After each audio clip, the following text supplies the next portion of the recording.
Bismillahirrahmanirrahim. Assalamualaikum warahmatullahi wabarakatuh.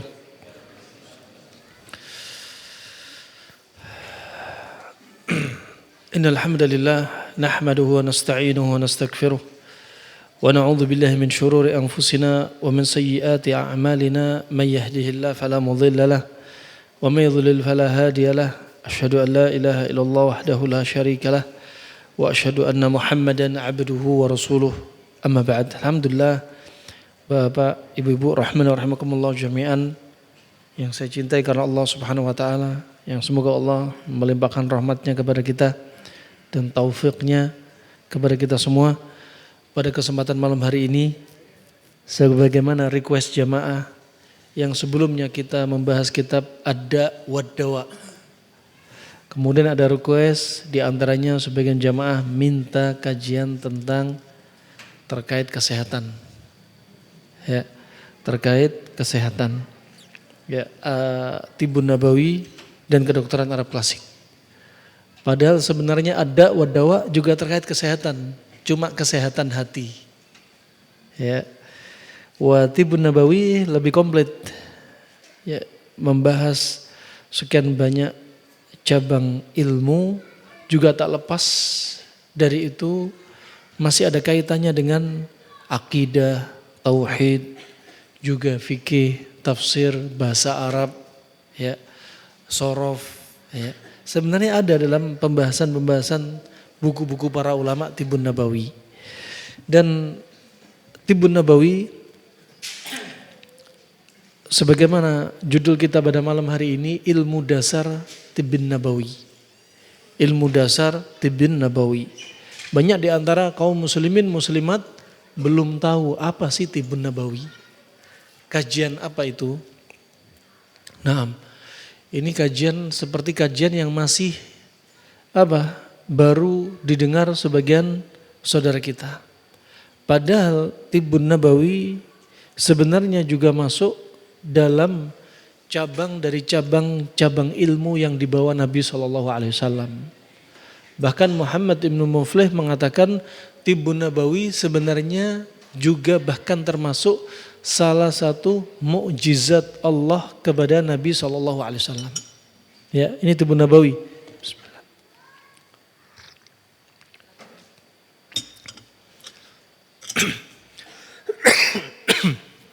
Dan Tibbun Nabawi yang sabit jelas dari Nabi SAW dengan hadis-hadisnya yang sahih, masuk dalam cabang ilmu syar'i. Masuk dalam cabang ilmu syar'i.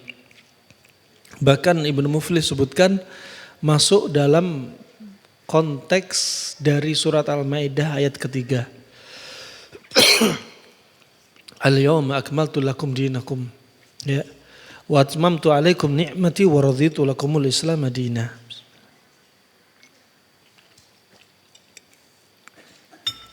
Menunjukkan syariat agama ini sudah sempurna. Termasuk ilmu yang dibawa Nabi SAW terkait kesehatan. Terkait kesehatan. Maka menuntut ilmu Tibbun Nabawi juga termasuk cabang ilmu syar'i. Masuk cabang ilmu syar'i. Ini untuk membantah orang-orang yang mengatakan Tibbun Nabawi adalah pengobatan khurafat. Tibbun Nabawi adalah pengobatan yang gak ilmiah. Gak ada dosisnya, gak ada percobaannya. Ini semua adalah tuduhan-tuduhan batil. Ya, orang yang ingin menjatuhkan salah satu bidang ilmu dari bidang-bidang ilmu Nabi SAW.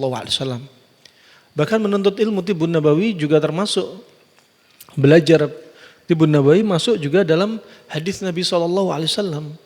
Man salaka tariqan yaltamisu fihi ilman sahalallahu lahu bihi tariqan ilal jannah. Juga dengan kita menuntut ilmu ini akan dibukakan pintu jalan-jalan menuju surga. Subhanallah, khairukum anfa'ukum linnas.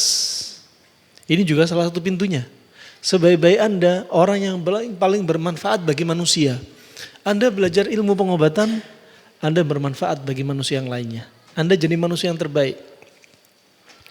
Subhanallah, ada yang sampai subhanallah lama gak punya anak. Mandul 7 tahun, 10 tahun. Anda tahu teorinya misalkan.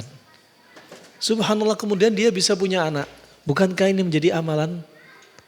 Amalan baik bagi Anda. Punya anak hamil, Masya Allah anaknya jadi anak soleh solehah. Ya. Kemudian juga diantaranya ilmu yang dibawa Nabi terkait Tibbun Nabawi. Dengan perantara hadis Nabi SAW berapa banyak orang non muslim masuk Islam. Di antaranya langsung dari lisannya Nabi sendiri juga. Ketika ada orang-orang Yahudi bertanya kepada Nabi, ya, yang disebutkan dalam riwayat Asyuti, terkadang 1 orang, terkadang 3-9 orang, terkadang hampir 40 orang, mereka tanya kepada Nabi, ya Abul Qasim, nas'aluka su'alan, ya Abul Qasim, wahai Abul Qasim, yaitu sebutan kunyahnya Nabi Muhammad. Kami akan bertanya satu pertanyaan kepadamu. Yang pertanyaan ini tidak akan dijawab oleh kecuali seorang Nabi. Kemudian Nabi berdiam diri dan kemudian orang-orang Yahudi bertanya, nas'aluka 'anil ma'ain. Kami akan bertanya kepadamu tentang 2 air. Ya. Ma'ur rajuli wa ma'ul mar'ati. Airnya laki-laki dan airnya wanita, yaitu air mani. Kemudian Nabi berdiam diri seolah-olah Nabi enggak pernah ditanya oleh mereka. Enggak lama kemudian dapatlah Nabi SAW jawaban dari Allah Subhanahu wa taala melalui malaikat Jibril alaihissalam. Kemudian disebutkan Nabi SAW ma'ur rajuli abyad ghalid. Air maninya laki-laki putih kental. Ini Nabi yang menyebutkan dari Allah. Airnya mani laki-laki putih kental. Ini asalnya air mani yang sehat seperti ini. Jangan sampai air mani Anda ada yang abu-abu. Ada yang merah. Nah. Kemudian apa? Kental. Kalau Anda punya air mani encer, berarti nggak sehat air mani Anda. Ya. Kemudian juga diantaranya disebutkan minha al-idham wal asab. Dari air mani laki-laki ini akan menjadi tulang dan saraf. Subhanallah, bahasanya wahyu. Coba ada enggak di antara Anda yang hadir di sini, berikan kami literatur, ada enggak kedokteran di zaman silam sampai kedokteran modern sekarang yang berani mengatakan air mani laki-laki akan jadi cikal bakal tulang dan saraf? Coba datangkan literatur. Saya minta tolong, ada yang neliti enggak? Bahwasanya air mani akan jadi saraf dan tulang. Ini bahasanya wahyu. Allah langsung yang menyampaikan melalui lisannya Nabi SAW. Bahwasanya air mani laki jadi apa? Tulang dan saraf. Jauh-jauh sebelum jadi apa-apa, cuma air akan jadi cikal bakal tulang dan saraf. Demikian hadis sebutkan. Ya, orang nggak ada yang bisa neliti. Ahli laborat sekarang teliti. Air mani adanya kayak gini. Nggak akan bilang ini akan jadi cikal bakal tulang dan saraf. Enggak. Tapi karena Allah yang mencipta kita, Allah sang Khalik, Allah Asy-Syafi, Allah Al-Alim, Allah Al-Khabir, Allah yang mencipta kita tahu sedetil-detil perkara. Laqad khalaqnal insana fi ahsani taqwim. Allah yang memberikan kabar kepada Nabi SAW. Ya, makanya tak heran kalau Anda menikahi seorang wanita dan Anda menjadi kepala rumah tangga, Anda akan menjadi tulang punggung rumah tangga. Tulang punggung keluarga. Ya, ini sperma Anda sudah apa? Jadi cikal bakal saraf dan tulang. Kemudian wa ma'ul mar'ati kata Nabi SAW, adapun air maninya perempuan, wanita, raqiqatun safra, warnanya kuning encer. Kalau laki-laki apa tadi warnanya apa? Putih kental. Kalau wanita kuning kekuningan encer. Wa minha dari air maninya wanita ini ya al-lahm wad-dam akan jadi cikal bakal daging dan darah. Makanya sebagian wanita kalau murka pada suami minta cerai, apa ancamannya? Anak-anak tak bawa semua, ini darah dagingku. Subhanallah, dengan jawaban Nabi SAW seperti ini, apa katanya orang Yahudi? Asyhadu annaka Rasulullah. Aku bersaksi engkau adalah Rasulullah. Karena orang Yahudi sudah berkata, pertanyaan ini gak akan dijawab oleh kecuali seorang Nabi. Jelas, masalah sperma bakal jadi tulang dan bakal jadi saraf. Gak akan dijawab kecuali Nabi. Karena dari Allah Subhanahu wa ta'ala. Masuk Islamlah orang Yahudi. Sebagian Yahudi mengatakan, hakadha mimma kana min qablik. Demikianlah orang-orang yang sebelum kamu dari para nabi juga menjawab seperti jawaban ini. Subhanallah, indah. Masuk Islam. Jangan bilang Tibun Nabawi, ngapain sih menuntut ilmu Tibun Nabawi? Memangnya bisa bikin orang non muslim masuk Islam?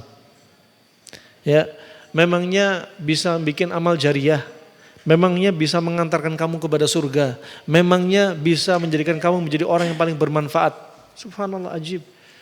Nah, makanya Imam Syafi'i berwasiat ketika Harmalah sebutkan, dahulu Imam Syafi'i sangat sedih dengan kondisi kaum muslimin yang terjadi pada saat itu. Ketika mereka menyia-nyiakan ilmu pengobatan. Kemudian Imam Syafi'i berkata dalam Al-Adab Asy-Syafi'i, disebutkan Imam Syafi'i mengucapkan wa huwa thuluthul ilm. Padahal ilmu pengobatan itu sepertiga dari ilmu. Wa wakkalu ilal yahudi wan nasara. Sedangkan umat Islam di masa lalu di zaman Imam Syafi'i memasrahkan ilmu pengobatan kepada Yahudi dan Nasara. Nah, ini rahimani rahimakumullah jami'an yang perlu kita tadabburi. Ya, ternyata Tibun Nabawi juga perlu kita pelajari. Bahkan juga termasuk cabang dari cabang-cabang ilmu syar'i. Bahkan termasuk mukjizat Allah yang diturunkan kepada Nabi SAW melalui ilmu Tibun Nabawi. Ilmu Tibun Nabawi. Nah, ini contohnya ya. Juga Nabi menyebutkan coba tulang sendi manusia disebutkan dalam hadis 360 sendi. Sedangkan para ahli pengobat kedokteran modern zaman sekarang mengatakan sendi manusia perkiraannya antara 250 sendi sampai 350 sendi. Tapi bahasanya wahyu, hadis Nabi, stempel. Udah, sendinya manusia, udah 360 sendi. Kenapa? Wahyu yang berbicara. Dan ini dari Allah Subhanahu wa ta'ala. Allah yang mengabarkan sendi kita ini ada 360 sendi melalui lisannya Nabi SAW. Sedangkan ilmunya manusia mengatakan sendi manusia berkisar. Karena enggak pasti. Karena ilmu kedokteran, ilmu matematika sebenarnya bukanlah ilmu pasti yang hakikat ilmu pasti. Hakikat ilmu pasti adalah qala Allah wa qala Rasulullah sallallahu alaihi wasallam. Disebutkan sendinya manusia perkiraannya 250 sampai 350. Sedangkan wahyu mengatakan sendi manusia 360 sendi. Berapa banyak orang non muslim masuk Islam gara-gara hadis ini. Nah, subhanallah. Demikian pula rahimakumullah jami'an ya, banyak sekali yang menunjukkan bahwasannya tanda-tanda kekuasaan Allah ini menjadikan sebagian manusia menjadi manusia yang beriman. Menjadi manusia yang beriman. Nah, Tibun Nabawi masih dianggap asing. Dan kadang orang kalau mendengar kajian Tibun Nabawi mereka tertawa, tersenyum. Ngapain sih bahas makanan kesukaan Nabi? Timun kurma, semangka kurma. Masih banyak nasi padang, ya, masih banyak rendang. Ya, masih banyak soto, masih banyak makanan khas kita. Ngapain sih bahas? Para Imam Bukhari aja bahas. Ya, masalah makanan aja dibahas. Sampai para imam membahas. Abu Daud, Tirmidzi membuat judul dalam sunannya mereka. Bab al-jam' bainal launaini fil akli. Bab mengkombinasi dua makanan. Bab ma ja'a fi aklil bitikh birutab. Bab datang dari Nabi makan kurma rutab dengan semangka. Imam Bukhari buat judul juga, bab al-jam' bainal launaini fil akli bimarrah. Bab mengkombinasi dua warna makanan sekaligus. Ngapain mereka menyebutkan ini? Karena mereka tahu manfaat di balik makanan Nabi SAW. Laqad kana lakum fi Rasulillahi uswatun hasanah liman kana yarjullaha wal yawmal akhir. sungguh pada diri Rasulullah itu ada uswah hasanah. Ada contoh yang baik, ya. Dan contoh yang baik ini sebenarnya bukan hanya masalah urusan agama, urusan dunia, ya, urusan dunia juga ada padanya yang baik. Juga ada padanya urusan yang baik. Seperti urusan makan saja ada hal yang baik dari Nabi SAW. Nah, ini rahimahumullah jami'an. Ya, subhanallah. Kalau kita ingin membahas ilmu dasar Tibbun Nabawi, kitab yang akan kita kupas banyak. Mereka menjadikan kitab-kitab Tibbun Nabawi, sumbernya mereka kadang ambil dari ayat. Mereka ambil dari hadis.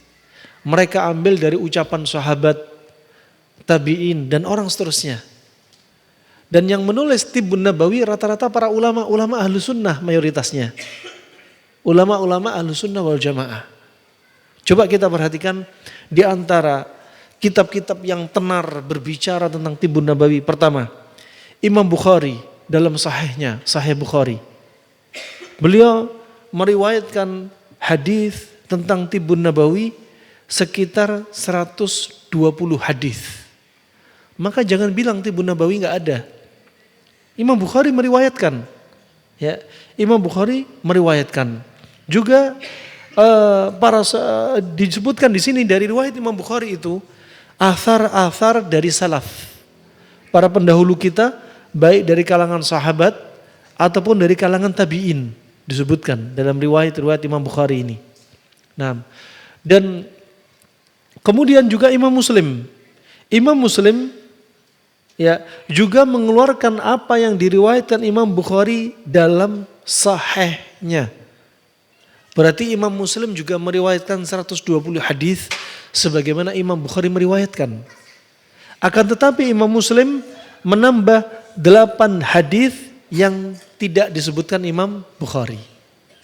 Nah, yang tidak disebutkan Imam Bukhari. Kemudian juga di antaranya apa-apa yang tidak disebutkan dalam Sahihain, dalam sunan-sunan yaitu Ashabus Sunan Al-Arba', mereka juga menyebutkan tentang Tibbun Nabawi. Tibbun Nabawi. Juga di antaranya dalam Masanid wal Ma'ajim banyak sekali tentang ilmu pengobatan.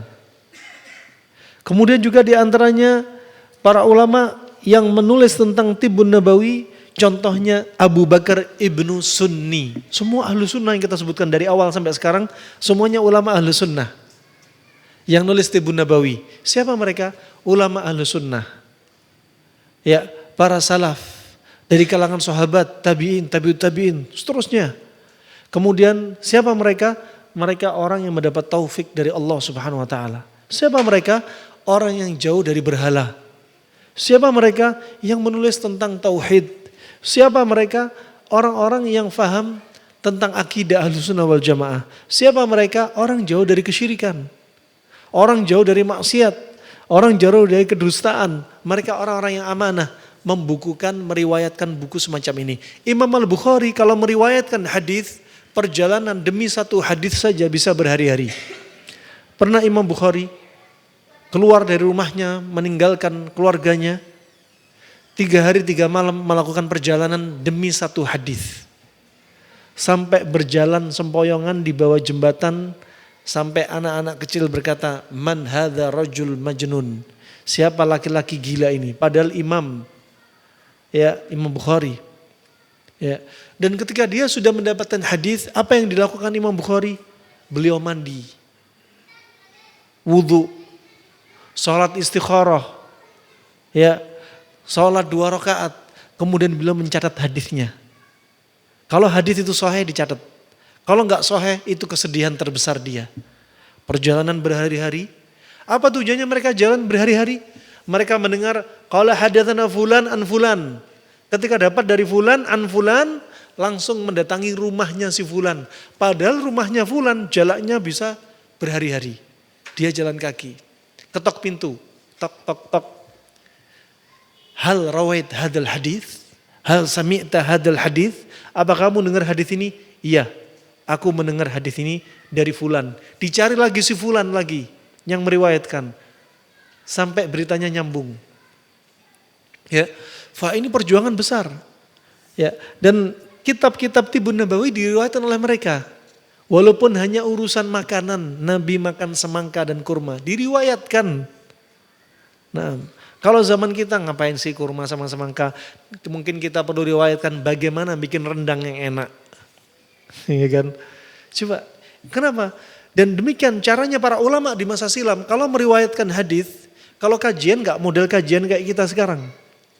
Kalau kajian yang hadir itu sampai berapa? Bisa puluhan ribu. Gak ada mikrofon, gak ada karpet, gak ada kipas angin, gak ada atap, yang hadir puluhan ribu. Kebayang yang paling belakang denger hadisnya gimana. Bukan qala Rasulullah SAW, qala Allah Ta'ala, kemudian disyarah ayat demi ayat. Bukan itu. Tapi yang disampaikan dalam kajian, qala Imam Bukhari rahimahullahu ta'ala, qala haddatsana fulan bin fulan. Qala Imam Muslim rahimahullahu ta'ala, qala haddatsana Muhammad bin al-Muthanna, qala haddatsana Muhammad bin Ja'far, qala sampai seterusnya. Ya, itu mereka yang disampaikan. Mereka enggak perlu disyarah. Ayat ini enggak perlu kepanjangan. Kenapa? Karena mereka pada faham. Agama faham. Kata Syekh Ibnu Utsaimin, orang di zaman sekarang pemahaman dunianya kuat, pemahaman agamanya jeblok. Makanya banyak kitab-kitab yang dibuat seperti kitab namanya Takrib. Seperti ada kitabnya Syekhul Islam namanya At-Tadmuriyah. Kitabnya susah, berbicara tentang ilmu kalam. Ya, subhanallah, makanya sebelum sampai masuk kitab ini, ada kitab-kitab seperti apa? Takrib, Tadmuriyah. Untuk apa? Biar gak langsung masuk. Kalau langsung masuk, pening nanti. Makanya pakai pendekatan dahulu. Itulah orang-orang di masa silam. Dan mereka meriwayatkan hadis, sekian hadis. Misalnya, satu hadis katakan yang berbicara kombinasi Nabi timun dengan pasangannya. Kurma dengan pasangannya. Katakan, ya, Nabi mengkombinasi dua warna makanan yang disebutkan oleh Abu Daud atau Tirmidzi. Kemudian disebutkan kalau hadatsana fulan, satu, hadis dua, hadis tiga. Hadisnya yang mirip-mirip. Setelah hadis mirip dikumpulkan, apa yang mereka lakukan? Baru naik ke atas kembali lagi membuat judul yang cocok apa. Judul inilah yang menunjukkan fikihnya mereka, memahami hadis Nabi SAW. Jadi bukan bikin judul duluan. Judul dibikin ketika sudah menyimpulkan ini berbicara tentang apa. Kenapa? Itulah fikihnya mereka. Ya, menunjukkan mereka paham apa yang dimaukan Nabi, apa. Judul itulah yang dimaukan, yang mendekati pemahaman yang dimaukan Nabi SAW. Nah, juga diantaranya Abu Bakar ibnu Sunni, beliau meninggal tahun 364 Hijriah. Mengumpulkan dalam buku Tibbun Nabawi beliau, ya, tentang ilmu yang ketika Nabi berbicara tentang apa? Ilmu pengobatan. Ya, ilmu pengobatan. Kemudian juga Abu Nu'aim Al-Asbahani meninggal pada tahun 430 Hijriah. Ya, 340 Hijriah. Ya, dalam kitabnya Tibbun Nabawi. Ya, dan ini kitabnya beliau enggak lepas dari kitabnya Ibnu Sunni. Ya, terkandung padanya pembahasan Ibnu Sunni juga dibahas oleh Abu Nu'aim Al-Asbahani. Ya, Abu Nu'aim Al-Asbahani. Kemudian juga diantaranya ada kitab yaitu kitabnya Ibnu Abi Asim. Beliau meninggal pada tahun 287 Hijriah. Kitab beliau judulnya At-Tibb wal Amrad. Ya, ilmu pengobatan dan penyakit. Syuf, dibahas ulama Islam. Untuk apa mereka bahas? Biar sampai kepada kita, biar kita merasakan manfaatnya. Ilmu pengobatan kata para ulama ya tajaddad, selalu diperbarui. Dari zaman Nabi terus setelahnya diperbarui ilmu. Sampai zaman sekarang sudah ilmu Masya Allah pengobatan mutaakhir. Dan pembahasan para ulama di sini, pembahasan mereka di sini tentang ilmu pengobatan memang gak bisa menjadi hujjah. Ucapan yang paling benar, gak bisa. Karena ucapan apa? Ucapan mereka bisa benar, bisa salah. ya, bisa benar, bisa salah. Naam. Apa di antaranya, maka ucapan para ulama ketika berbicara ya itu bisa benar bisa salah, nggak bisa jadi hujjah. Bukan berarti kita bahas di sini berkata Ibnu Qayyim paling benar, bukan. Ya, hanya apa? Hanya sebagai bahan tadabbur. Ilmu mereka yang kuno ternyata masih bisa kita aplikasikan di zaman sekarang. Ilmu mereka yang simple ya ternyata masih kok bisa kita kita aplikasikan di zaman kita sekarang. Jangan dibilang ilmu mereka ya tidak bermanfaat. Enggak, masih bermanfaat ilmu mereka. Ya, ilmu mereka masih bermanfaat. Oleh karena itu ucapan mereka belum tentu benar, memang enggak jadi hujjah. Ucapan para ulama terkait ilmu pengobatan enggak bisa jadi hujjah. Ya. Juga ucapan-ucapan yang lainnya. Makanya sebagaimana disebutkan kullu yu'khad min kalami wa yurad alaihi illa sahib hadzal qabr. Semua yang diambil dari ucapan itu bisa ditolak, bisa diterima, bisa benar, bisa salah, kecuali ucapan penghuni kuburan ini. Siapa? Kuburannya Nabi SAW. Ya, kalau ucapan para ulama, ya bisa diterima, bisa ditolak. Termasuk ucapan mereka terkait Tibbun Nabawi. Artinya apa yang saya sampaikan, nukilkan Ibnu Qayyim dan lain sebagainya, bukan berarti saya berkeyakinan ini pendapat paling benar. Enggak juga. Nah, makanya ilmu pengobatan yatajaddad. Zaman sekarang sering meneliti, pakai laboratorium, penelitian dan lain sebagainya. Wajar-wajar saja, tak mengapa. Tetapi ilmu klasik mereka kita katakan masih juga bermanfaat di zaman sekarang. Nah, juga diantaranya Al-Muwaffaq Abdul Latif Al-Baghdadi. Beliau punya kitab Syarah ala Arba'in Hadithan min Sunani Ibni Majah Fasummiya Al-Arba'in At-Tibbiyah. Beliau punya kitab namanya 40 hadis tentang ilmu pengobatan. Ya, 40 hadis tentang ilmu pengobatan yang rata-rata dikeluarkan dari Sunan Ibnu Majah. Kemudian yang ke-9, Ibnu Tarkhan Al-Hamawi.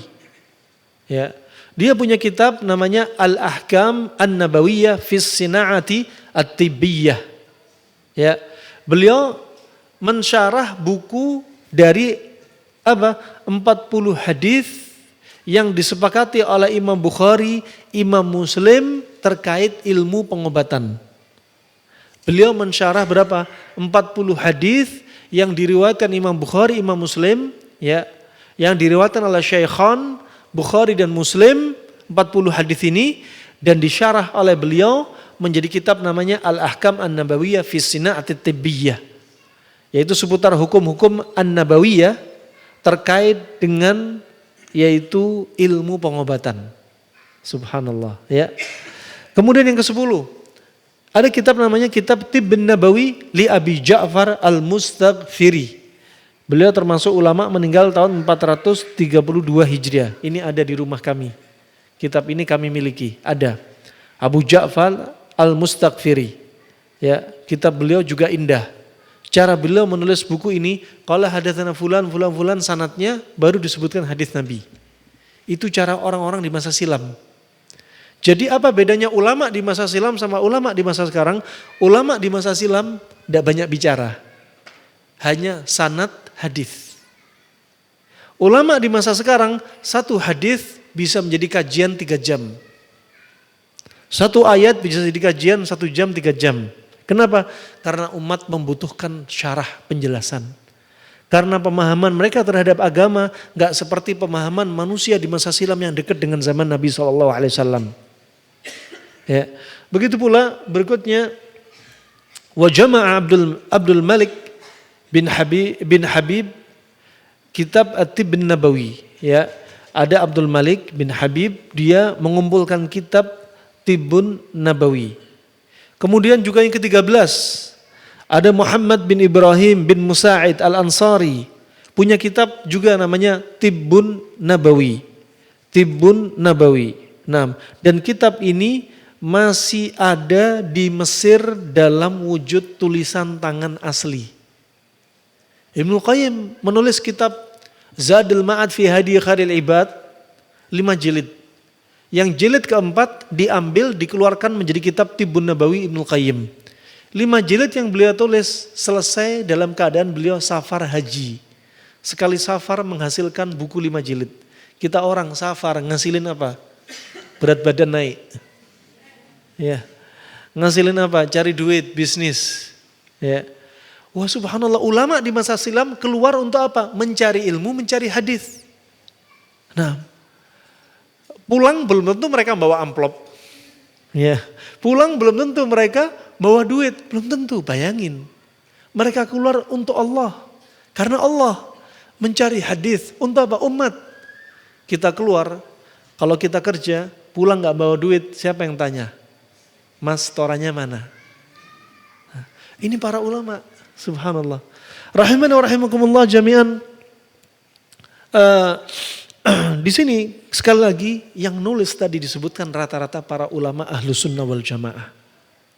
Para ulama Ahlus Sunnah wal Jamaah. Kemudian juga yang ke-14, Ibnul Jauzi punya 2 risalah.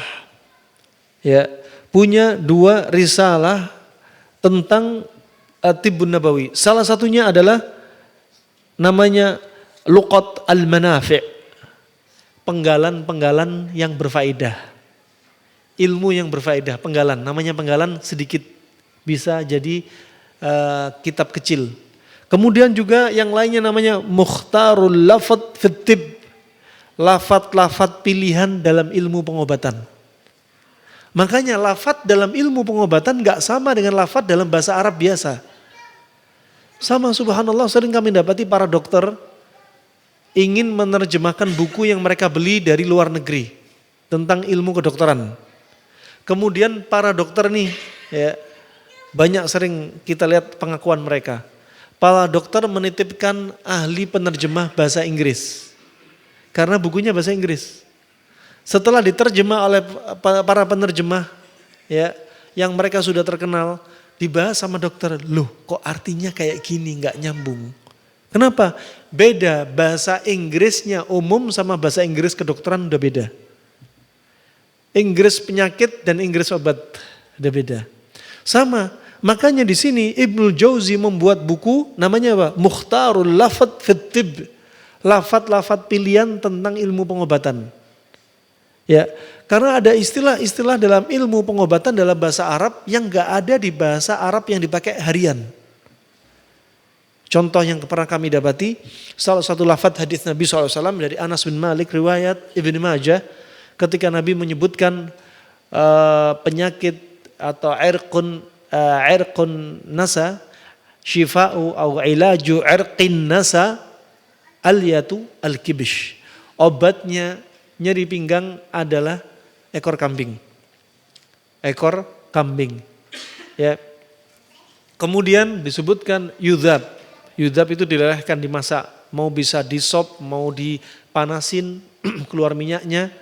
Kemudian yujza thalathah, dibagi menjadi 3 bagian. Jadi 1 ekor dibagi menjadi 3 bagian. Wa likulli yawm juz'. Setiap hari 1 bagian, berarti 1 ekor untuk 3 hari. Wa yushrab ala riq, dan diminum ala riq.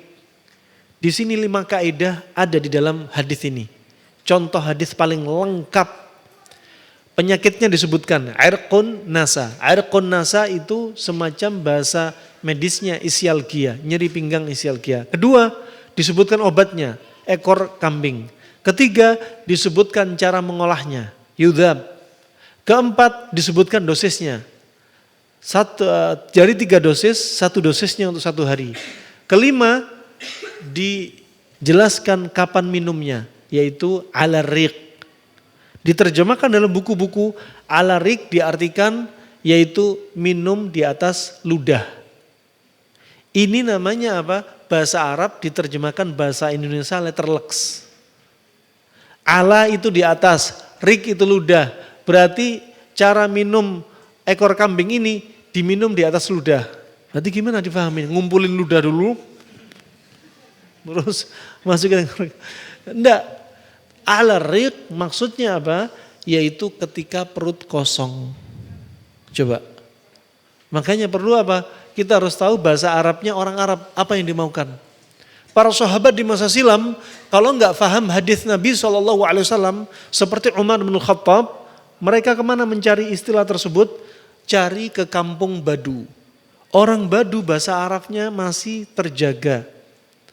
Mereka mencari sampai hewan paling kecil pun detail mereka tahu bahasanya, kata Syekh kami. Ya, mereka sampai detik ini mereka tahu bahasa Arab sedetil-detilnya, ini namanya apa, sampai hewan kecil pun ada istilah bahasa Arabnya ada. Nah, ini rahmani rahimakumullah jami'an. Kemudian yang ke-15, At-Tibbun Nabawi lil Maqdisi Al-Hambali. Tibbun Nabawi punya Al-Maqdisi Al-Hambali.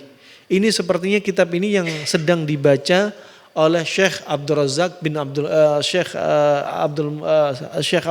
Abdul Muhsin Al-Badr. Beliau sedang membaca ini sekarang. Ya, beliau ketika melewati hadis, ya, Nabi SAW ketika datang dari Aisyah, yang Aisyah badannya kurus menjadi gemuk ideal setelah makan kurma dan timun, kurma rutab dan timun menjadi gemuk ideal. Kemudian kata beliau, di sini ada rahasia, menjaga kesehatan dengan mengkombinasi dua warna makanan, panas dan dingin contohnya. Ini rahimahumullah jami'an. Kemudian buku ini, bukunya Al-Maqdisi ini, ya, ini masih ada dalam makhtutat, masih tulisan aslinya, masih tulisan asli. Kita lanjutkan setelah Isya ya. Nah, setelah Isya kita lanjut insyaallah ya, dari pembahasan ilmu dasar Tibbun Nabawi. Subhanakallahumma bihamdika asyhadu an la ilaha illa anta astaghfiruka wa atubu ilaik. Wassalamualaikum warahmatullahi wabarakatuh. Yang ke-16 dari para penulis kitab Tibbun Nabawi diantaranya Diyauddin Al-Maqdisi, Abi Abdullah Muhammad bin Abdul Wahid bin Ahmad Al-Maqdisi Al-Hambali, yang beliau meninggal pada tahun 643 Hijriah. Beliau punya risalah saghirah, ya, yaitu buku kecil tentang Tibbun Nabawi. Jadi hanya menulis tulisan singkat tentang Tibbun Nabawi. Kemudian yang ke-17, Tibbun Nabawi lil Habib An-Naisaburi. Juga berikutnya yang ke-18, Tibbun Nabawi li Muhammad As-Safti Az-Zaini. Ini juga terkenal beliau ini. Dari buku beliau, di dalam tulisan beliau ada 100 kertas dan sampai detik ini masih ada. Dalam keadaan apa? Makhtuton, diawetkan kertas itu masih dalam tulisan. Ya, masih dalam tulisan-tulisan aslinya. Dan makanya kalau ada buku tulisan asli, biasanya kalau keluar dari museum, ya mesti diperiksa. Khawatir ada perampokan dan lain sebagainya. Dan buku-buku ini masih dijaga. Buku karangan ulama ini masih dijaga. Kemudian yang ke-19, Tibbun Nabawi li Ibnul Qayyim. Yang sebenarnya ini adalah kandungan dari Zadul Ma'ad fi Hadi Khairil Ibad. Ya, dari Zadul Ma'ad jilid yang ke-4. Kemudian yang berikutnya yang ke-20, Tibbun Nabawi lid Dhahabi. Imam Dhahabi juga punya Tibbun Nabawi. Ya, Imam Ad-Dhahabi. Juga beliau termasuk muridnya Syekhul Islam Ibnu Taimiyah. Kemudian ke-21 Tibbun Nabawi punya atau karangan Al-Qastalani. Ya, Al-Qastalani. Kemudian juga diantaranya yang ke-22 yaitu satu-satunya ulama di masa silam dari pendahulu kita yang menulis Tibbun Nabawi yang paling lengkap. Yang paling lengkap yaitu Jalaluddin Asyuti. Jalaluddin As-Suyuti. Ya, di antaranya kitab yang sedang saya pegang sekarang Al-Minhaj As-Sawi wal Minhal Ar-Rawi fi Tibbin Nabawi. Ini kitab dia. Termasuk kitabnya dia yang sedang kita baca ini. Nah, dan masih banyak lagi yang belum ditulis di sini. Dan yang kita sebutkan rata-rata mayoritas dominannya ya adalah ulama-ulama Ahlus Sunnah wal Jamaah. Ulama Ahlus Sunnah wal Jamaah. Dan yang mereka tulis jauh dari khurafat. Jauh dari pengobatan yang disertai dengan kesyirikan. Atau pengobatan yang disertai dengan kedustaan, penipuan, al-ghash. Jauh. Ya, karena mereka orang-orang yang amanah. Mereka orang-orang yang amanah. Ini rahmani wa rahimakumullah jami'an di antara yang bisa kami sampaikan ya di malam hari ini, masih muqaddimah yang pertama, ilmu dasar tentang Tibbun Nabawi. Ya, masih banyak yang belum kita kupas, minimalnya kita tahu ya ternyata para pendahulu kita banyak menulis tentang Tibbun Nabawi. Banyak menulis tentang Tibbun Nabawi, dan Tibbun Nabawi terangkai dari dua suku kata, at-tib wan nabawi. Ya, at-tib wan nabawi. At-tib artinya ilmu pengobatan. Ya. Dan nabawi yaitu asalnya dari nabi, ya-nya adalah yaun nisbah. Ya. Artinya ilmu pengobatan ala nabi yang disandarkan kepada Nabi sallallahu alaihi wasallam. Dan dalam muqaddimah buku ini disebutkan at-tib huwa al-ilaj, huwa ilajul jismi wan nafsi war ruqa was sihr. Dia adalah obatnya tubuh, obatnya jiwa juga, obatnya hati, juga termasuk obat ruqyah, juga termasuk obat sihir. Karena dalam ilmu pengobatan yang ulama tulis mereka enggak terkonsentrasi seperti pengobatan mengobati tubuh, tapi juga mengobati hati, ruh. Juga sekaligus diantaranya juga pengobatan non medis. Kenapa? Nabi sudah menjelaskan, mengajarkan pengobatan non medis. Seperti orang yang terkena sihir. Nabi pernah kena sihir oleh sihirnya Labid bin Asam. Nabi juga pernah kena ain, pandangan hasad matanya orang Yahudi yang hasad kepada Nabi. Nah, ini pengobatan non medis, dan dalam hadis Nabi banyak sekali terapi solusi bagi orang yang punya masalah non medis. Ya, membentenginya bagaimana juga sudah dibahas. Juga masalah-masalah psikis. Di antaranya kalau kita lihat contohnya Nabi SAW ketika berkata kepada Bilal ketika Nabi sedang dalam kondisi sedih, ya Bilal aqimis shalah arihna biha.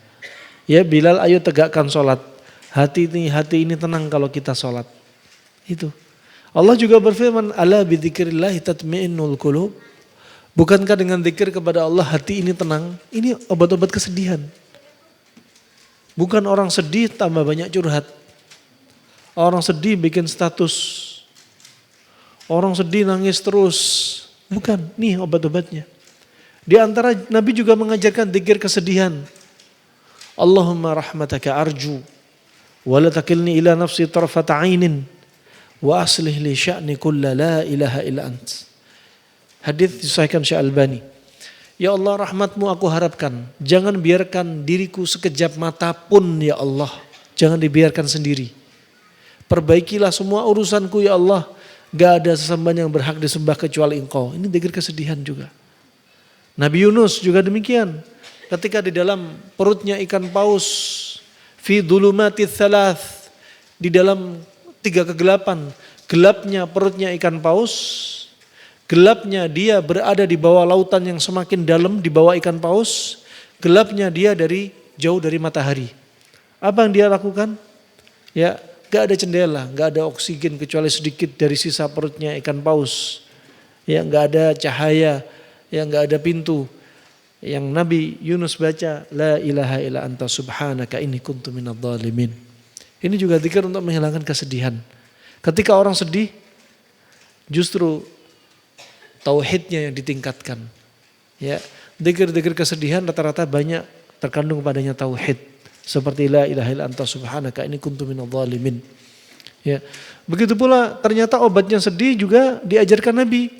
Yang bisa dimakan, bisa dirasa, bisa diminum, bisa dikonsumsi. Sebagaimana hadis Jabir bin Abdullah, riwayat Imam Muslim, at-talbinatu mujimmatun lil fuadi tudhibu li ba'dil huzni. Talbin ataupun gandum, ya itu sebagai mujimmah atau majammah yang mempunyai 3 fungsi dia. Menyemangatkan jiwa yang sedang sedih, mendinginkan sifatnya panasnya sedih, dan menghilangkan rasa kesedihan. Nah, ini sangat indah. Ternyata disebutkan kedokteran timur, talbinah itu sifatnya dingin, tapi menguatkan ginjal sebagai tonik bagi ginjal. Makanya kalau orang sedih berkepanjangan, ginjalnya bisa lemah. Lihat kalau orang sedih, telinganya berdenging, matanya kabur, kepala keliengan, sering pipis, tangan gemeteran, kaki lemes, ya, apalagi urusan ranjang, nggak usah bicara lagi. Ya, kenapa? Ginjalnya sudah lemah, habis dimakan sedih. Ya, berapa banyak kami dapati orang kena gagal ginjal bukan karena makanan. Ada gagal ginjal karena makanan, karena salah pola makan. Ada gagal ginjal karena sedih. Sedih kenapa? Dibikin stres sama istri. Ya, subhanallah ada kasus-kasus seperti ini. Nah, fatalbina dia sifatnya dingin, mendinginkan rasa sedih, tapi sebagai apa? Tonik bagi ginjal, nguatin ginjal dia. Subhanallah indahnya ya ilmu yang dibahas oleh para pendahulu kita. Ini rahimakumullah jami'an. Jadi kalau kita lihat Tibbun Nabawi itu memang enggak sama dengan ilmu pengobatan yang manapun. Kalau memang hadisnya sahih dari Nabi, maka ilmu tersebut adalah ilmu yang meyakinkan dan pasti. Karena sumbernya wahyu. Ya. Kita lihat tadi ketika Nabi menyebutkan tentang mani, air mani laki dan air mani perempuan. Laki-laki tadi kental putih, perempuan encer kekuningan. Sudah disebutkan Nabi, orang Yahudi bisa masuk Islam.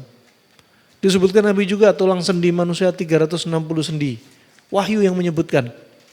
Bukan perkiraan 250 sampai 350. Wah ini jelas juga. Begitu pula bekam ala Nabi sama bekam ala Cina beda. Ya, bekam pengobatan timur seperti Cina sudah ditemukan 3.500 tahun sebelum Masehi atau 2.500 tahun sebelum Masehi. Jauh-jauh sebelum Nabi lahir. Jauh banget tapi sudah ada bekam. Tapi bekam ala Nabi tetap beda. Di antaranya disebutkan ada waktu-waktu dianjurkan berbekam tanggal berapa? 17, 19, 21. Kedokteran mana yang menyebutkan tanggal seperti ini? Dan itu dari wahyu. Ya Allah yang menciptakan musim, Allah menciptakan masa, Allah menciptakan pergerakan matahari, Allah menciptakan tubuh kita dan Allah tahu tanggal itu adalah tanggal yang paling bagus untuk dibekam. Disebutkan melalui lisannya Nabi. Disebutkan Ibnu Qayyim apa rahasia tanggal tersebut? Di tanggal itulah darah mulai naik ke permukaan. Makanya perlu dibekam. Kalau darah naik ke permukaan berarti darah terkonsentrasi di pembuluh darah kapiler sudah naik, kotorannya juga naik. Nah, makanya dibekam. Itu ajibnya. Enggak ada pengobatan Cina, bekam ala Cina, bekam ala Yunani, bekam ala India, bekam ala Jawa, bekam ala manapun juga enggak ada. Bilang 17, 19, 21. Kenapa? Karena ini bahasanya wahyu. Ya, wahyu dan Allah Maha mengetahui. Allah juga yang menciptakan tubuh kita. Nah, adapun Jalinus disebutkan ya bahwasanya bi annahu hifdzus sihah wa izalatul illah. Ilmu pengobatan adalah menjaga kesehatan dan mengobati penyakit. Itulah ilmu pengobatan. Ya, itulah ilmu pengobatan. Kemudian ada yang mengatakan seperti dalam buku orang-orang di masa silam Miftah As-Siyadah wa Misbahis Sa'adah ya disebutkan bahwasanya at-tib adalah huwa daf'ud da' wajtinabih. At-tib ilmu pengobatan adalah untuk menjauhkan penyakit dan menjauhkan diri kita dari penyakit. Ya, mengobati penyakit dan menjauhkan diri kita dari penyakit. Yaitu apa? Semacam ada makna kuratif dan preventif. Ya. Ini sekali lagi muqaddimah dari apa? Ilmu dasar Tibbun Nabawi. Pertemuan pertama kita insyaallah. Sebelum kita tutup mungkin ada 1-2 pertanyaan, tafadhol barakallahu fikum. Silakan kalau ada pertanyaan. Ya. Nah.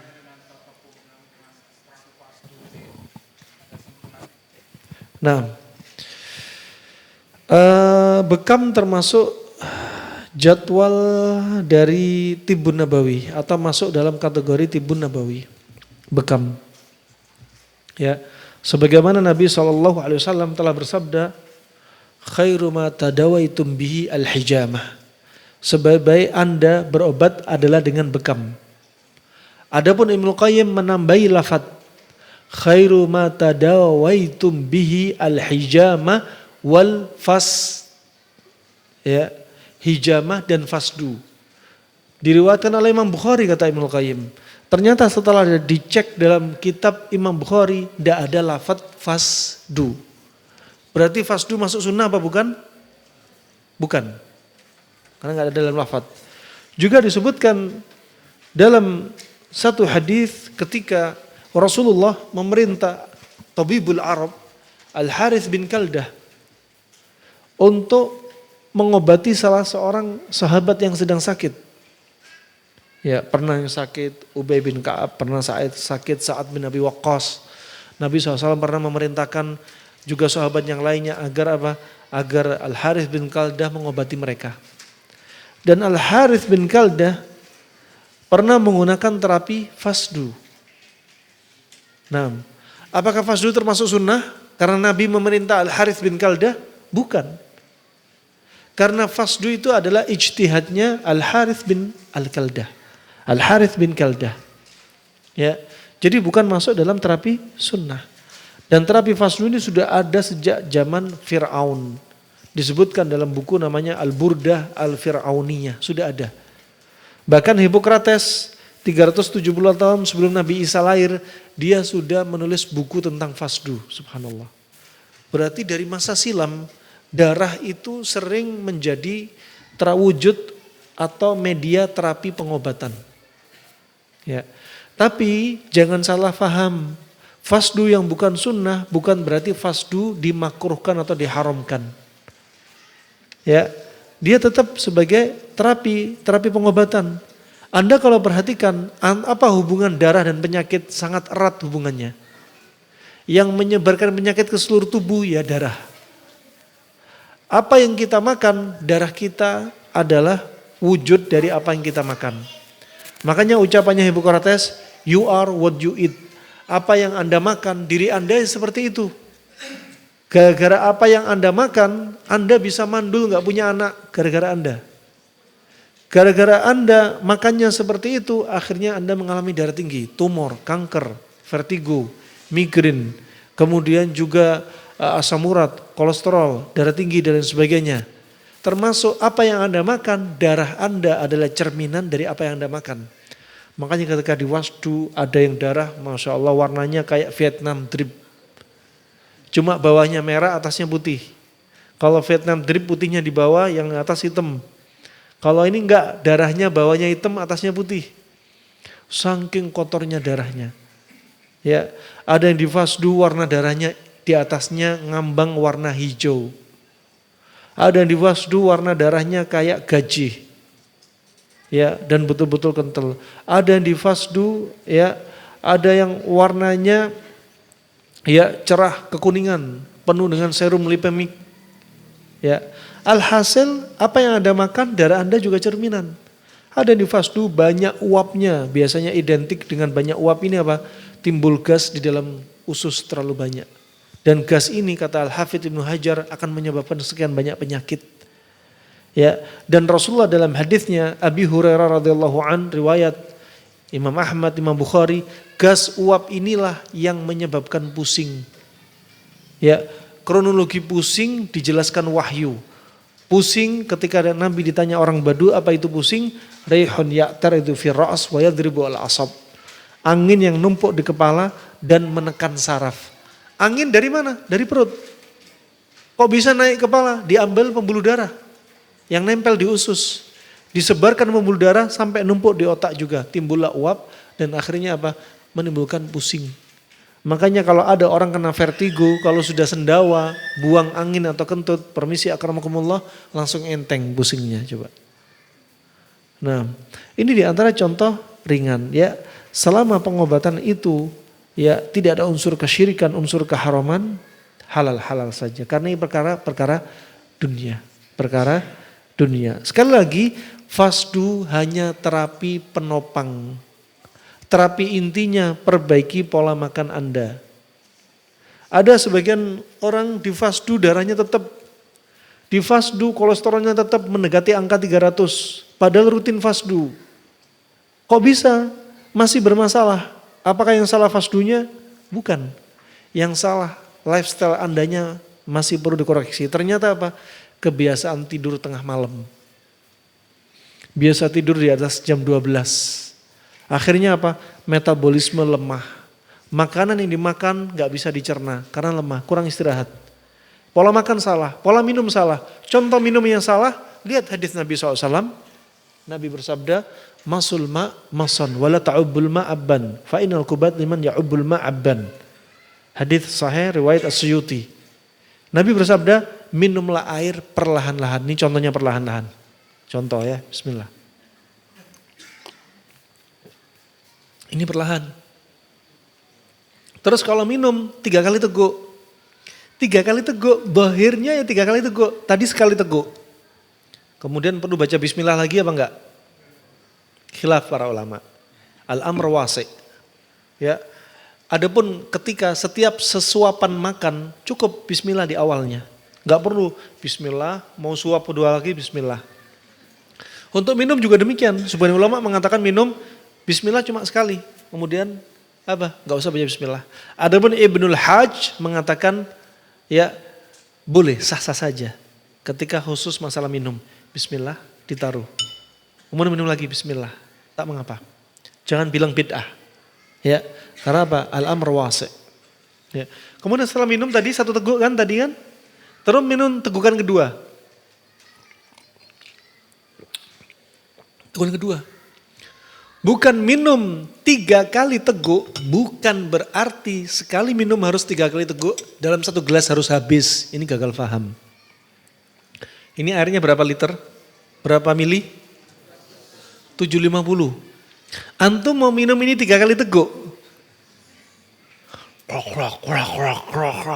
Baru berhenti, sisa 2/3. Krok. Baru sisa 1/3 lagi. Klok, baru 3 kali teguk. Ini salah, gagal paham. Ya. Jadi minum 3 kali teguk, memang dohirnya 3 kali teguk. Ini enggak harus dihabiskan 3 kali teguk, enggak harus. 3 kali teguk, ini tegukan ketiga misalkan. Udah. Kata Ibnu Qayyim, apa hikmahnya? Anda yang punya air silakan minum. Ya. Apa hikmahnya? Ketika air turun, al-bukhar naik. Uap naik ke atas. Antum perhatikan, rasakan sensasinya. Ini ulama yang bahas. Gak ada kedokteran manapun bahas kayak gini, coba. Ini bitaufik minallah. Allah bukakan dia ilmu seperti ini. Jadi ketika minum, air turun, al-bukhar naik. Yas'adul bukhar. Bukhar naik. Uap dari perut naik. Kalau Anda minum langsung sekali teguk, kluk. Uap mau naik gak naik, ditobruk terus sama air. Ya. Kata Ibnu Qayyim apa? Sayuhditsu al-amrat al-khabithah. Akan menyebabkan penyakit yang menjijikkan. Wallahu a'lam, bisa jadi penyakit menjijikkan, uap yang tadi kotor mau naik gak jadi naik, akhirnya ketimbun terus, akhirnya bisa terjadi pembusukan di usus. Gas-gas di usus terlalu banyak. Kedua tadi Nabi menyebutkan fa'innal kubat karena penyakit liver. Ya, sebagian guru kami menyebutkan wazan fu'al. Wazan timbangan bahasa Arab fu'al memberikan makna al-marad, menunjukkan penyakit. Liver bahasa Arabnya kibd. Penyakit liver berarti kubat. Gula bahasa Arabnya gula apa? sukar. Penyakit gula, sukar. Limpa bahasa Arabnya apa? Tihal. Penyakit limpa berarti tuhal. Tuh harus bisa bahasa Arab, ini gimana ini? PR-an tuh banyak banget, demi Allah banyak. Gak cukup menuntut ilmu seminggu sekali, sepekan sekali. Nah, wah ini ya, penyakit, berarti penyakit liver, apa kata Nabi? Penyakit liver itu muncul bagi mereka yang minum sekali teguk. Kenapa? Karena kalau minum sekali teguk, livernya jadi kedinginan. Ya, ketika hadis Nabi disebutkan, ya, ma mala adamiyun wi'an syarran min batan bihasbi ibni adam ukulatin hatta yuqimna sulbah fa in kana la mahala fa thuluthun li ta'ami wa thuluthun li syarabi wa thuluthun li nafasih. Tidak ada yang lebih buruk yang memenuhi anak Adam yang lebih buruk dari perutnya. Cukuplah anak Adam makan hanya berapa suap sampai tulang punggung tegak. Kata Ibnu Qayyim, inilah kebutuhan makan primer manusia. Bukan 4 sehat 5 ajib. Tapi ini. Makan berapa suap sampai tulang punggung tegak.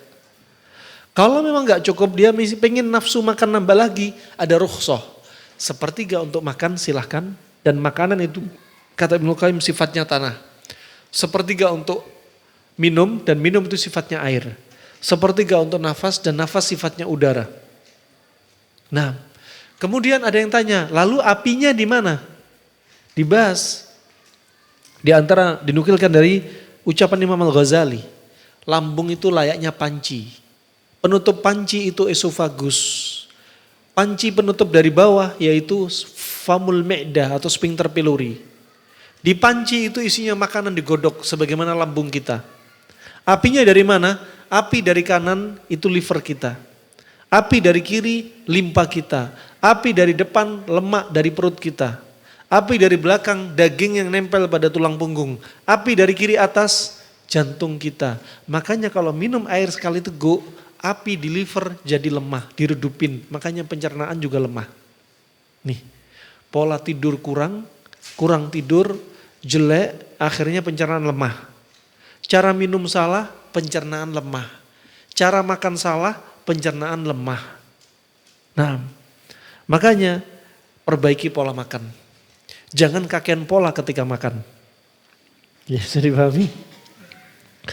Ini rahmatullah banyak sekali PR-nya. Demi Allah banyak yang baru kita kupas. Nah, makanya kadang kalau kita perhatikan fasdu itu penopang. Penopang apa? Dari diri Anda. Ya, kalau diri Anda pola makan benar, metabolisme benar, udah Masya Allah. Sebagai apa? Dengan diri dia sendiri, dia sebagai apa? Pembersih tubuh dia. Kalau pola makannya benar. Fasdu hanya penopang. Ketika ada orang tanya, kenapa saya rutin fasdu, saya rutin donor, saya rutin bekam, tapi lemak masih tinggi. Iya, karena masih banyak pola-pola yang belum Anda ketahui. Nah, ini diantaranya. Seperti apa tadi? Kurang istirahat. Dari pola tidur yang salah.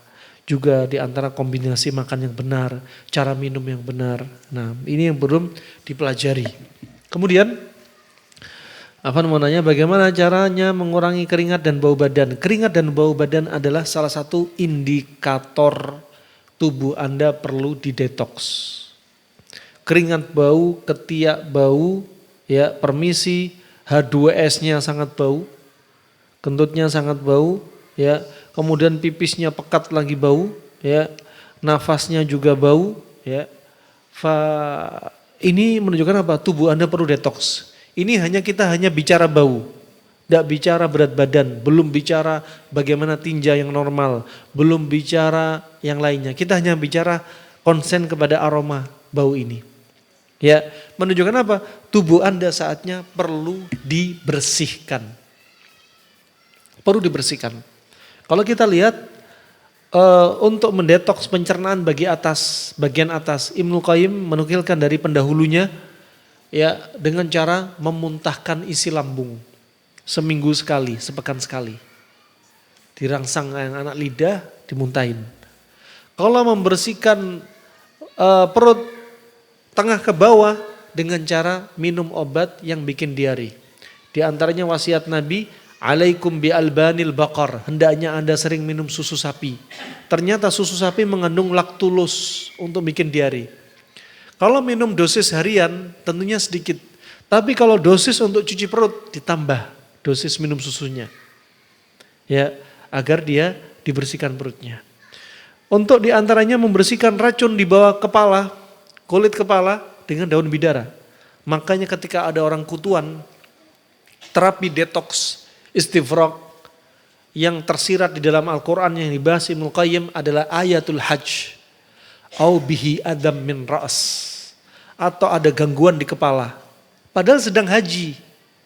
Makanya Nabi memerintah sahabat ini untuk mencukur, menggundul rambutnya. Dan dia bayar fidyah. Atau dia menunaikan fidyahnya. Ya, atau dendanya. Wah subhanallah digundul. Tujuannya apa? Satu, kalau digundul kutu pasti gak ada. Kenapa gak ada? Mau mencelok di mana katanya. Kedua, ketika sudah digundul, pori-pori terbuka lebar sehingga keluarlah uap. Itu termasuk terapi istifraq, detox di bawah kulit kepala. Ya, kemudian obatnya untuk kutu dan anak kutu atau telurnya, Ibnu Qayyim dan Ibnu Muflih anjurkan dengan menggunakan daun bidara dan buahnya. Kenapa kutu dan telurnya dan anak-anaknya keluarga famili besar kutu ada di kepala? Karena cocok medianya, panas lembab lah yang bikin cocok. Anda kalau perhatikan, kadang di asrama para santri, satu kamar ada 15 anak. Dari 15 anak, 13 kutuan, 3 enggak kutuan. Kok bisa? Ini baru dibahas. Kok bisa? Pertama atas takdir Allah. Iya, betul. Kedua, kutu mencari media yang cocok dari rambut itu. Padahal sisirnya pakai sisir orang kutuan, tapi kenapa nggak mau tinggal di rambut dia? Karena rambut dia nggak cocok untuk kutu. Yang cocok, yang betah apa medianya? Tadi terlalu lembab numpuk, panas lembabnya. Dari mana panas lembabnya? Sama dari perut. Nah, ini rahmani rahmakumullah jami'an. Ya, kemudian juga diantaranya untuk mata. Ya, pakai apa? Pakai celak ithmit. Khairu ikhalikum bil ithmit. Sebaik-baik Anda bercelak pakai celak batu ithmit. Fa innahu yajlu al basar. Karena dia membersihkan mata, termasuk mendetoks mata. Nah, bersihkan. Termasuk juga sering gunakan siwak. Kayu siwak. Sampai Nabi bersabda, "Laula an asyqa ala ummati la amartuhum bisiwak." Seandainya aku tidak membebani umatku, aku akan wajibkan umatku untuk menggunakan siwak. Bukan pasta gigi siwak, tapi siwak betulan. Ya, bukan merek, tapi siwak, kayu siwak betulan. Kalau kayu siwak yang terasa pahit pedas, itulah yang efek didapat. Untuk menghilangkan bau mulut, untuk membunuh bakterinya, bahkan diteliti ahli laborat, bisa membunuh Haemophilus pylorus, bakteri yang ada di lambung. Menghilangkan dahak di lambung. Terlalu banyak dahak di lambung ini tadilah dan di tubuh inilah yang membuat diri Anda apa? Bau. Ya. Untuk menghilangkan keringat bau, ketiak bau, buang angin bau, ya pipisnya juga bau, semuanya bau. Apa? Pakai apa? Perbaiki pola makan. Bau itu karena apa? Racun dalam tubuh kita. Nah, simpel banget. Gak perlu beli apa roll on yang mahal-mahal. Intinya apa? Perbaiki pola makan Anda. Sebagian orang salah paham. Saya kalau pakai pola makan panas dingin tuh rasanya seperti harus mengeluarkan uang yang besar. Salah. Justru dengan Anda pola makan seperti ini, Anda efektif, efisien, ekonomis, higienis. Semakin banyak makan, semakin banyak penyakit. Dengan kombinasi makan yang benar, justru itu obat bagi penyakit. Intinya sehat bukan banyak-banyakan makan, tapi apa? Kombinasi benar dan cukup. Nah, Nabi SAW pernah disebutkan, kunna nagzu, ya, sahabat Nabi pernah berkata, kunna nagzu ma'an Nabi SAW sab'a ghazawatin wa akalnal jarada. Kami pernah berperang dengan Nabi SAW 7 kali peperangan dan kami hanya makan belalang. Syuf, para sahabat makan belalang. Sebagian mereka bergelantungan di atas pohon makan daun pohon. Ketika dalam perang Sifil Bahar, Rasulullah hanya membekali Abu Ubaidah bin Al-Jarrah dengan kurma. Yang dibagi-bagi ke 300 pasukannya hanya berapa biji kurma. Tapi apa? umat Islam menang. Islam menang bukan karena kita pinter main airsoft gun. Islam menang bukan karena kita pada ikut fitness. Islam menang bukan karena kita rajin goes. Ya, Islam menang bukan karena kita sering jogging, bukan. Islam jaya karena doa-doanya orang miskin, orang-orang lemah. Islam jaya karena orang-orang yang ikhlas. Islam jaya karena orang-orangnya jauh dari kesyirikan dan kemaksiatan. Ini yang lebih ditekankan. Ya, makanya kita sehat bukan untuk apa? Bukan untuk petentang-petenteng. Kita sehat untuk apa? Taat kepada Allah. Kasihan, fitness jauh-jauh, badannya keker, masjid di sampingnya nggak bisa didatangin. Anaknya pinter, bapaknya nguliahkan ke Amerika. Ada adzan berkumandang di sampingnya, bapaknya nggak nyuruh anaknya sholat di masjid. Oh, ini di zaman kita sekarang. Nah, Afan, saya mau nanya seputar kesehatan. Kalau misalkan badan sering layu atau lemas, ini kemungkinan sama. Tubuh perlu detoks. Ciri yang berikutnya, badan lemes, pegel linu. Lemes kenapa? Bisa jadi darah terlalu kotor. Kalau darah kotor, oksigennya kurang. Kalau darah kotor, nutrisi untuk darah jadi nggak sehat. Jadinya sering lemes, pegel linu. Kenapa? Jaringan-jaringan nggak dapat nutrisi yang diinginkan. Ya, bisa jadi sebagai indikator limpa Anda lemah. Di antara ciri-ciri limpa lemah, setiap jam 9 dan 11 pagi ngantuk berat. Nah, bisa jadi lemesnya lemes apa? Anda banyak ditinggali kaum jin. Sholat tidak khusyuk, malam sering mimpi buruk, ya, mau langkah ke masjid badan lemes, dibikin lemes. Ini hati-hati. Kemudian yang terakhir, bagaimana cara mengobati penyakit hasad? Puasa 3 hari dalam sebulan. Ayamal bid. Obatnya penyakit hasad nggak pakai madu, nggak pakai temulawak, nggak pakai hepatoprotektor. Tapi pakai apa? Puasa 3 hari dalam sebulan. Nabi bersabda, "Shaum ayyamil bid yudhibu waghra aw wahra as-sadr." Puasa 3 hari dalam sebulan itu menghilangkan penyakit dalam dada, panasnya dada, termasuk hasad. Ya, apa sih hasad? Kalau kita bahasa Indonesia diartikan iri dengki. Tapi kalau bahasa Nabi SAW, hasad adalah iradatu zawalin ni'am anil ghair. Keinginan kenikmatan yang ada di saudaranya itu hilang. Itu namanya hasad. Ada tetangganya punya mobil baru, hasad. Mobil tetangganya tiba-tiba kecelakaan. Apa bedanya ain sama hasad? Ain pakai mata, hasad nggak pakai mata. Bisa mencelakakan manusia. Kalau ain ditambahi hasad, lebih dahsyat lagi jahatnya. Makanya Allah berfirman, min syarri hasidin idza hasad. Tukang hasad kalau ingat hasadnya bahaya. Tukang hasad lupa kalau dia hasad, matanya nggak sebahaya ketika dia ingat hasad. Bisa difahami? Nah, makanya hati-hati, hasad ini kata Ibnu Qayyim termasuk dosa besar.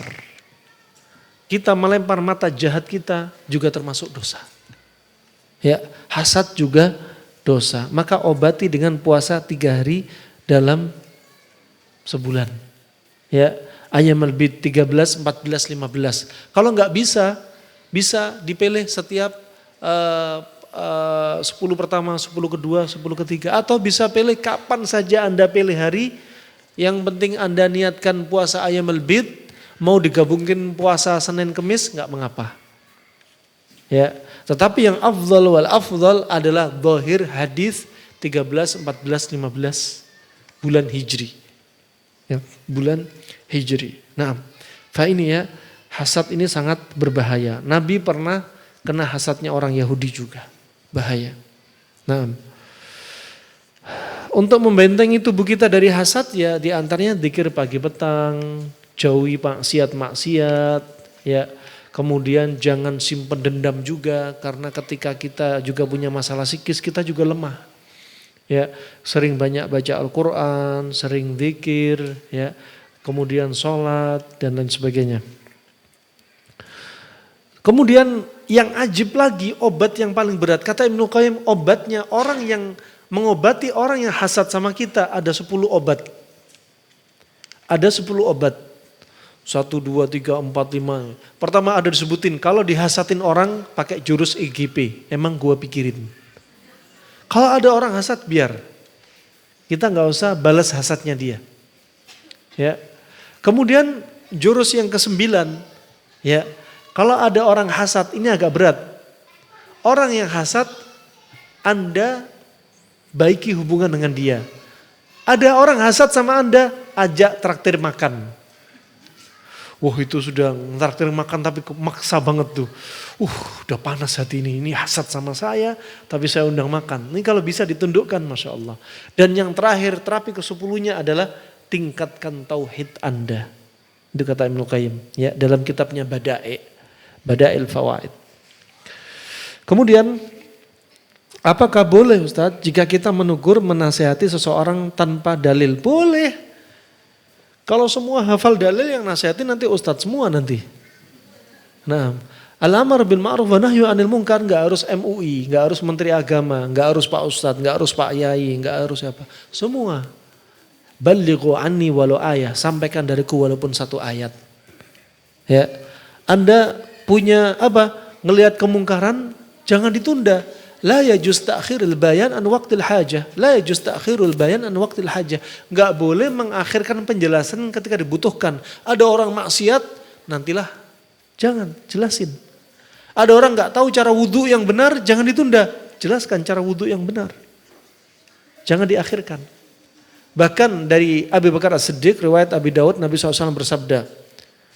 Ya, ma min qaumin ya'malu fihim al-ma'asi wa yastati'una yughayyiru wa lam yughayyiru illa yushku ya'ammuhumullahu minhum bil iqab. Kalau ada satu kaum berbuat maksiat dan dia diam saja padahal dia punya kemampuan untuk menghentikannya, maka apa? Allah akan segerakan diratakan siksaan pada kaum tersebut. Gara-gara kita tidak amar bil ma'ruf wa nahyu 'anil munkar, bisa-bisa siksaan Allah datang kepada kita diratain. Allah gak pilih-pilih, anak kecil, orang dewasa, muslim, kafir, orang sehat, orang sakit, orang soleh, orang toleh, laki, bencong, wanita, kena semua. Hewan kena juga. Lihat di Cianjur gempa bumi, apakah dipilih-pilih? Diratakan. Likuifaksi di Palu, apakah pilih-pilih? Diratakan.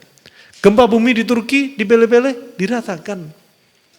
Makanya tegakkan al-amar bil ma'ruf wa nahyu 'anil munkar. Nah, ini rahmani wa rahimakumullah jami'an. Kalau ada orang bilang, sudah kalau kamu orang soleh, biarin soleh untuk kamu. Kami yang bermaksiat itu hak asasi kami. Hak asasi untuk maksiat. Ya, udah kamu urusan kamu. Apa hubungannya aku dengan kamu? Biarkan aku maksiat. Jawab dengan hadis ini. Bro, tunggu bro. Maksiat kamu bro, bikin Allah murka pada kami. Jadi kami gak mau murkanya Allah ketimpa kami gara-gara kamu. Kalau kamu mau maksiat, minggir dari kampung kami. Tuh, mantep. Sekitar tahun 300-an Hijriah, Allah pernah jadikan sekitar 13 kampung mengalami khosaf, ditenggelamkan ke dalam bumi. Habis semua penduduk 13 kampung. Tersisa 40 orang bebas, selamat dari bumi yang ditenggelamkan, selamat keluar mau masuk ke kampung sebelah yang gak kena bumi ditenggelamkan. 40 orang tersebut wajahnya menghitam karena murka Allah. Kemudian apa tetangga-tetangga yang tadi didatangi mereka? Ya, antum maskhutun. Ya, kalian ada orang-orang dimurkai oleh Allah. Minggir kalian dari kampung kami. Kami gak mau kampung kami juga ditenggelamkan gara-gara tingkah laku kalian. Syuf. Makanya gak bisa dientengin maraknya LGBT. Ya, maraknya perzinahan. Subhanallah di Jakarta ini ya, kantor-kantor banyak zina. Ya, alasannya apa? Kami gak kuat dengan fitnah. Padahal mereka banyak yang sholat, puasa, sedekah, akhlaknya baik. Dia bilangnya apa? Demi Allah Tat, saya gak bisa tahan dengan fitnah ini. Sehingga saya terjatuh dalam zina. Ya, daripada saya dilarang poligami, mending saya zina. Nasallahu afiyah. Takut sama istri tapi gak takut sama Allah. Subhanallah. Oh, ini terjadi di kantor-kantor. Di daerah-daerah banyak. Bahkan ada di antara mereka tukeran pasangan. Ini suami istri tukeran sama suami istri temannya. Nasallahu afiyah. Kita takut kalau ya gedung-gedung tinggi di Jakarta dijadikan likuifaksi kayak Palu, digerakkan lapisan bumi. Orang pada mikir gempa di Aceh karena lapisan bumi. Likuifaksi lapisan bumi. Ini fenomena alam yang dahsyat. Apakah berhenti sampai di sini? Umat Islam enggak. Umat Islam pasti mikir, subhanallah, Allah menggeser lapisan bumi melalui para malaikatnya. Itu bukan hanya fenomena alam. Ada pelajaran. Makanya penting al-amr bil ma'ruf wa nahyu 'anil munkar. Apakah futur mempunyai sebab? Iya, ada sebabnya. Likulli amarin syarrah wa likulli syarratin fatrah. Faman kana fatratuhu ila sunnati faqad najah wa man kana ila ghairi dzalik faqad halak. Setiap amalan yang ada pada amalan itu pasti ada semangatnya. Setiap semangat akan ada malasnya, futur. Kalau malasnya dialihkan kepada sunnahku, maka dia sukses, selamat. Kalau ketika dia futur, dialihkan kepada selain sunnahku, dia akan celaka. Ya, ketika futur pasti terjadi dulu ketika kami masih di Yaman, kebiasaan namanya para penuntut ilmu, ya. Subhanallah, aktivitas dari sebelum subuh sampai tidur lagi penuh dengan kajian. Satu hari bisa dibuka 50 kajian. Ya, kita hanya mampu satu hari, kalaupun ngepol satu hari hanya 9 kajian. Gak kuat kepala lebih dari itu. Ya, subhanallah, nanti masih ada hafalan Al-Quran, hafalan hadis. Ya, setelah subuh tafsir, setelah itu makan, habis makan kajian lagi sampai menjelang duhur, qailulah sebentar, habis duhur kajian lagi, jam 2 baru makan siang. Istirahat sampai asar, setelah asar kajian sampai menjelang maghrib. Setelah maghrib kajian dari maghrib sampai isya. Setelah isya kajian setelah isya. Setelah kajian setelah isya jam 8 malam baru makan. Setelah makan ada kajian lagi jam 10 malam. Bikin jenuh apa enggak? Jenuh, akan ada saatnya futur. Ketika futur boleh Anda melakukan nuzhah, jalan-jalan, rehlah, melihat pemandangan indah, melihat air terjun. Bahkan pernah kami dulu tanya kepada Syekh, ya Syekh, boleh nggak main game? Ya, game-game seperti orang main game apa itu PS. Ya, yang tentunya yang jauh dari dari maksiat, ya, wanita dan lain sebagainya. Boleh nggak? Syekh sampai menjelaskan kalau memang itu bisa menambah ketaatan tak mengapa. Tapi kalau menghabiskan waktu, ya, dan ibadah dan candu jangan diambil. Masih banyak cara lain untuk ngobati futur. Ya, boleh mancing, jalan-jalan, goes, ya, camping, setelah itu tambah semangat lagi untuk taat, tak mengapa. Ya, itu saja seperti yang bisa saya sampaikan. Harap dimaklumi jika ada kesalahan dari apa yang saya sampaikan. Jika ada benarnya dari Allah semata, semoga Allah kuatkan kita untuk selalu dalam ketaatannya. Allah mudahkan kita untuk menjauhi kemaksiatannya dan semoga Allah istiqomahkan kita di atas al-haq dan semoga apa yang kita lakukan dari ketaatan ini semacam bermajelis ini sebagai pemberat timbangan kita di mizan hasanatina dan semoga Allah wafatkan kita dalam keadaan husnul khatimah. Amin ya rabbal alamin. Wabillahi taufiq wal hidayah. Subhanakallahumma bihamdik asyhadu an la ilaha illa anta astaghfiruka wa atubu ilaik. Wassalamualaikum warahmatullahi wabarakatuh.